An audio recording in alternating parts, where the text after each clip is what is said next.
नमस्कार. रेग्युलर वापरातलं एक वाक्य आहे. आपण सहसा एक म्हणतो, की ही सर्व एक छोटी गोष्ट आहे. असं नाही का उडवून लावतो वगैरे. यात काय मोठं? तर इदेल्लाम ओरू कोरसुरू विषयम. म्हणजे ही सर्व एक छोटी गोष्ट आहे. यात काय मोठं? अशा अर्थाने. आता हे आहे बोली भाषेतलं. प्रमाण भाषेमध्ये यातला एक शब्द बदलतो आणि तो म्हणजे कोसुरू अशा प्रकारचं होतं.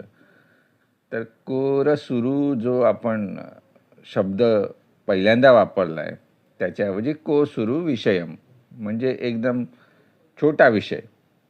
कोसू म्हणजे तुम्हाला माहीत आहे मच्छर, त्याच्यामुळे कदाचित हा शब्द तिथून आला असेल की अगदी उडवून लावण्यासारखा विषय आहे. तर तुम्ही कोणालाही बोलू शकता की काय हे सर्व फालतू गोष्ट आहे, छोटी गोष्ट आहे या अर्थाने.